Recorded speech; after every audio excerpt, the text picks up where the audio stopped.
here behind me is an example of a winter burn holly. This is a Nellie Stevens holly. Many Nellie Stevens hollies got winter burn in Pennsylvania this year. This is 2014. We had a very bad, cold winter with lots of winds and many days where the high temperature was in the teens. When you see trees like this, it is something to be concerned about, and you should monitor it. There is a couple things you can do. The first thing to do is a lot of people like to take off the dead leaves.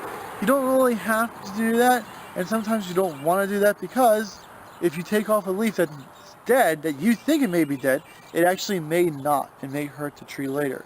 The best thing to do is to wait for a little bit later in the spring to see which leaves are actually good and which leaves are actually bad before you remove anything.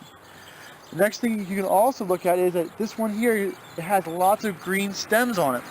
And when you have green stems, there's a chance that the buds may still be alive. So don't remove stems that are green. Wait until later in the spring to see which stems blossom out with new buds and flowers and which stems are actually truly dead. You can see right on this one here, it's just about ready to flower with the flowers of the Nellie Stevens holly. So you don't know how far back where the buds are. Just give it some time and you'll see which buds are alive and which buds are dead. The main idea is don't panic when you see your plants like this. Give it some time, see how the plant's going to react before you go start ripping out and getting new trees. And this was a well-established Nellie Stevens, is that correct?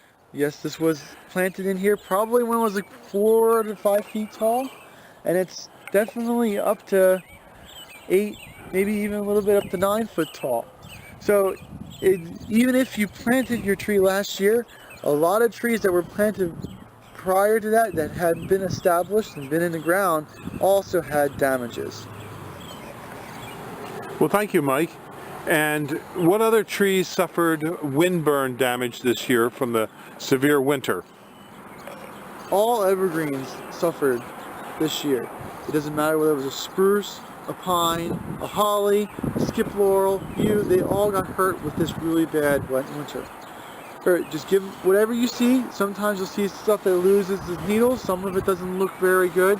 Whatever it is, just take a look at it and let it do what it's going to do. Don't force something or don't start cutting until you know what is actually dead. Okay, thank you very much. If you have any questions, you can call Michael at 267-446-2376. All right, very good.